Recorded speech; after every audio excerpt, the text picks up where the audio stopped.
semuanya. Nama saya Indira Gadis Parhani, kelas A3 NPM 208320219. Di sini saya akan menjelaskan secara singkat mengenai pasar modal dan aktivitas perkembangan pasar modal di Indonesia pada saat ini. Nah, sebelum kita tahu aktivitas perkembangan pasar modal di Indonesia pada saat ini, terlebih dahulu kita mengerti nggak sih apa itu definisi dari pasar modal itu sendiri? Pasar modal ialah sebagai bertemunya permintaan dan penawaran terhadap modal baik dalam bentuk ekuitas maupun hutang jangka panjang. Nah, apa aja sih jenis-jenis dari pasar modal itu sendiri? Pasar modal itu ada dua, pasar perdana atau primary market dan pasar sekunder atau secondary market. Apa sih sebenarnya pasar perdana atau primary market? Pasar perdana atau primary market adalah penawaran saham dari perusahaan yang menerbitkan saham atau emiten kepada investor selama waktu yang ditetapkan oleh pihak yang menerbitkan saham sebelum saham tersebut diperdagangkan di pasar sekunder. Nah, pasar sekunder itu apa sih? Atau secondary market? Pasar sekunder atau secondary market itu ialah sebagai perdagangan saham setelah melewati pasar penawaran dari pasar perdana tersebut.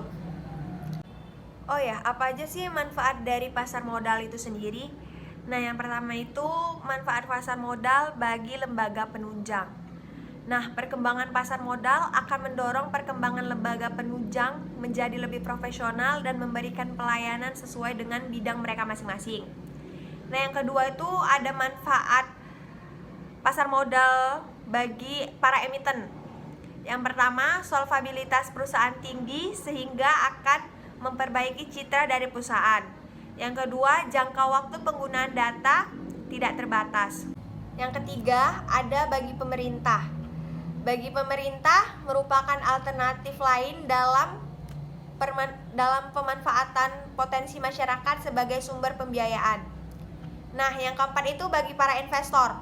Yang pertama, pemegang saham atau investasi akan mendapatkan dividen dari pemegang saham dan akan mendapatkan bunga dari setiap periode. Nah, setelah kita tahu nih dari pasar modal, jenis pasar modal, dan manfaat dari pasar modal itu sendiri, kita sekarang beralih ke aktivitas perkembangan pasar modal. Menurut kalian gimana sih? Nah, perkembangan pasar modal di Indonesia pada saat ini mengalami perkembangan daripada tahun sebelumnya.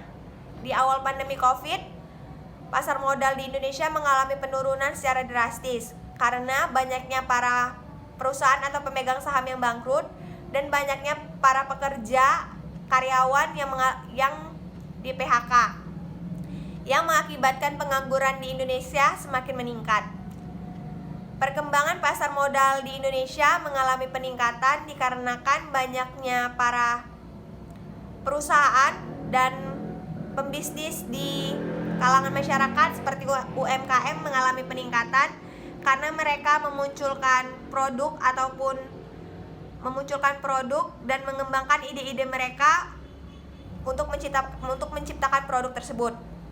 Nah, di pandemi saat ini mereka itu mempermudah para konsumen untuk membeli produk yang mereka jualkan.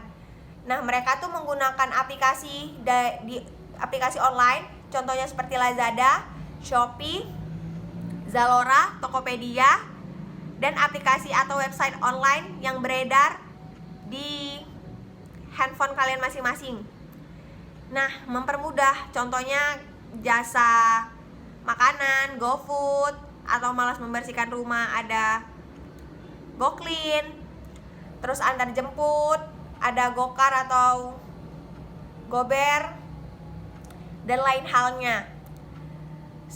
Selanjutnya juga mempermudahkan para konsumen membeli barang dalam pakaian, makanan, dan berbelanja online sekarang itu sudah sangat mempermudahkan para konsumen.